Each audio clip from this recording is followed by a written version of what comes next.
Plan que venimos desarrollando como Defensoría del Pueblo, estamos presentando nuestro tercer informe defensorial referido a la situación de los centros de acogida residencial en Arequipa, justamente para advertir el problema que hacía referencia sobre la situación de riesgo y desprotección de los niños, niñas y adolescentes en Arequipa. Ustedes recordarán que en mayo de este año hubo un hecho de violencia sexual en un centro de acogida residencial contra un menor de 7 años, en donde han transcurrido más de 6 meses y lamentablemente aún no recibe el apoyo integral por parte del Estado. La semana pasada, como Defensoría del Pueblo, cumpliendo nuestro monitoreo sobre este caso, afortunadamente hemos advertido que el menor se encuentra bien de salud, ha tenido que recibir 3 intervenciones médicas justamente para recuperar su estado de salud, pero todo este tiempo ha sido solamente atendido por instituciones privadas sin fines de lucro. A partir de ello, hemos hecho este informe en donde advertimos que de los 19 centros de acogida residencial en la provincia de Arequipa, solamente 3 están a cargo del Estado y 16 centros están a cargo de instituciones privadas sin fines de lucro que viven prácticamente donaciones, hacen un esfuerzo enorme por atender a estos niños, niñas y adolescentes en situación de desprotección, pero los riesgos son eminentes porque no reciben ningún presupuesto por parte del Estado para garantizar sus servicios de educación, de salud y alimentación, y por el contrario vemos que no hay una estrategia territorial por parte del Ministerio de la Mujer. Por ello, nuestra invocación en primer lugar a el Ministerio de la Mujer y Poblaciones Vulnerables como ente rector del Sistema de Protección Nacional de los Niños, Niñas y Adolescentes, a que ya inicie con la implementación de una estrategia territorial conjuntamente con el gobierno regional de Arequipa y los municipios provinciales y distritales para atender a estos niños, niñas que están en situación de desprotección y garantizar todo su derecho a la salud, alimentación, educación, que es lo que corresponde. Pero además, como parte de este informe, hemos advertido que las demunas que están en nuestros municipios distritales de la provincia de Arequipa, ni siquiera el 50% de nuestras municipalidades tiene acreditadas sus demunas. Esto implica de que no están teniendo el rol activo de prevención para advertir los escenarios de riesgo de nuestros niños, niñas y adolescentes. Por ello, nuestra invocación a las nuevas autoridades elegidas a que tengan una estrategia de fortalecimiento de las demunas en su jurisdicción para evitar que nuestros niños, niñas y adolescentes estén en una situación de riesgo. Disculpe usted, defensor, pero usted menciona solamente 19. Le comento que la Red de Voluntades Unidas, así se llama, una red que agrupa los albergues, menciona una cifra mucho mayor en este caso. Me ha sorprendido personalmente que me diga usted solo 19 cuando ellos mencionan superar los 30. ¿A qué se debe este desfase, por ejemplo? Justamente uno de los hallazgos que hemos identificado es de que existe un registro oficial de estos centros en la Unidad de Protección Especial, pero existen otros centros que también están a cargo de instituciones sin fines de lucro, pero que no están registradas en el registro oficial de la UPE. Nosotros tenemos entendido de que efectivamente, no solamente en la provincia de Arequipa, sino que en otras provincias existen estos centros, que albergan justamente ya bajo un principio de buena fe, de caridad, a los niños que están en este escenario de desprotección y que los atienden a nivel de alimentación, de su salud y el tema educativo. Sin embargo, no existe un registro oficial que congregue el 100% de estos centros. Por eso nuestra primera recomendación al Ministerio de la Mujer, que tenemos que iniciar realmente un registro oficial de estos centros, justamente para que se tenga una estrategia de monitoreo y atención integral a todos estos niños. ¿Qué nos dice el universo que existe? ¿Qué características tienen los menores internados en estos centros?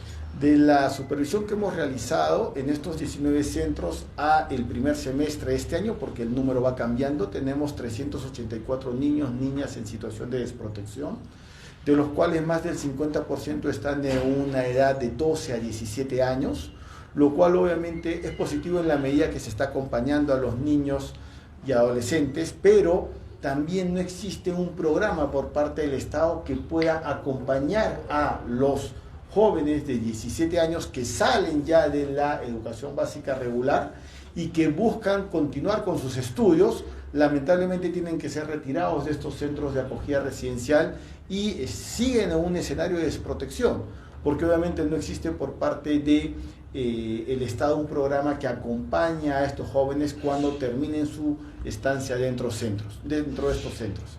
Pero además tenemos que prácticamente el 25% de este universo de 384 son niños, niñas que tienen algún tipo de discapacidad y no se cuenta con el equipo técnico necesario para que sean atendidos oportunamente y obviamente siguen en este escenario de desprotección y en algunos de los casos, al no tener un acompañamiento de este proceso, tienen un riesgo en cuanto a su salud y a su escenario de discapacidad. Me parte la última en este caso. No lo he mencionado en el informe, pero quisiera saber si esta cifra de 184 que menciona usted es la capacidad total que tienen estos albergues. ¿Se encuentran a tope o todavía pueden acoger a algunos menores? ¿Cuántos serían ellos, por ejemplo? Las convenciones internacionales sobre la protección de niños, niñas y adolescentes establece que esta modalidad de atención de acogida residencial debiera similarse en lo posible a entornos familiares. Tienen que ser centros con el menor número de estudiantes justamente para que puedan tener esta visión de entorno familiar. De la información que nosotros hemos advertido es de que estos centros de acogida residencial están realmente sobrepoblados. Son varios niños, niñas que están dentro de estos centros, que reciben una atención, pero obviamente no tienen todo el personal necesario para que sean atendidos. Por ello es importante advertir de que hay un déficit de la oferta pública por parte del Estado a través de estos centros de acogida residencial que tienen que estar a cargo del INAVIF, porque en el caso de la región Arequipa de los 19, solo 3 son públicos. ¿Cuánto es este sobrecopamiento aproximadamente? Mire, de un centro que debe de tener aproximadamente entre 12 a 15, dependiendo de la infraestructura, tenemos centros que tienen de 20 a 25 niños, niñas y adolescentes, ¿no? Entonces, hay situaciones de sobrepoblamiento en algunos centros cuando además no se cumple con todas las condiciones físicas sobre el caso. Doctor, en el tema de las conclusiones, ¿qué recomendaciones hay luego de este informe que ha presentado? Tenemos 2 niveles de recomendaciones. En primer lugar, al Ministerio de la Mujer. El Ministerio de la Mujer y Poblaciones Vulnerables es el ente rector de la política multisectorial de niños, niñas y adolescentes, que exige además que el Estado en sus 3 niveles de gobierno tiene que garantizar los escenarios de protección y atención a estos niños que están en situación de riesgo y desprotección.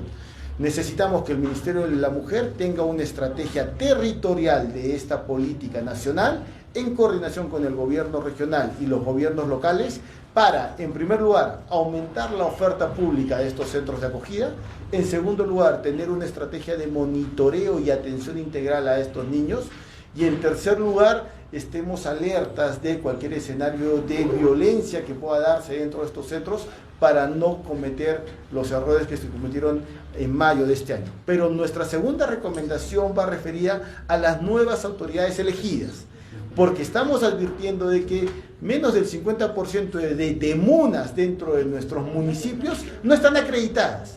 Y ya por ley orgánica de municipalidades, los gobiernos locales son los entes responsables de prevención de riesgo y de desprotección de los niños, niñas y adolescentes en su jurisdicción. De lo que hemos visto, menos del 50% tienen sus DEMUNAS acreditadas. Por eso nuestra invocación a las nuevas autoridades elegidas a que tengan una estrategia de fortalecimiento y acreditación de sus DEMUNAS para atender a estos niños, niñas que están en situación de riesgo. ¿Qué implica que no estén acreditadas? ¿En qué lo limitan?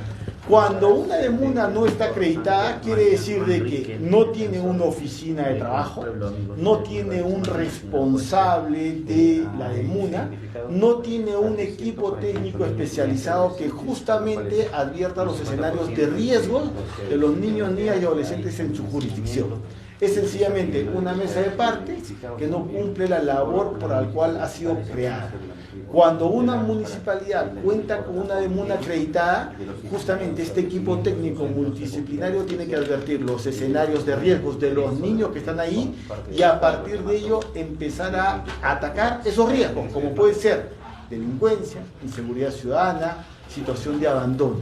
Y si es que efectivamente identifica a un menor que está en una situación de desprotección, coordinar con la unidad de protección especial para que sea remitido a este centro de acogida residencial. ¿Estos dependen de las municipalidades? Esto depende directamente de las municipalidades, por eso nuestra invocación como Defensoría del Pueblo a las nuevas autoridades... Bueno, esas han sido declaraciones de Ángel María Manrique, jefe defensorial de la zona de Arequipa, que nos habla sobre los centros de atención residencial, que bueno, que tienen un sobrepoblamiento, además que muchas de ellas no cuentan con el personal adecuado, igual hay por parte del Estado hay un desinterés por la atención de personas que salen de estos centros, que normalmente al cumplir 17 años se tienen que retirar de estos centros de atención y pues terminan en el olvido. Y también la situación de las demandas en la ciudad de Arequipa, que bueno, no están acreditadas. En caso de los dos distritos, Santa Rita de Sihuas y Chihuahua, no tienen demora, entonces es una atención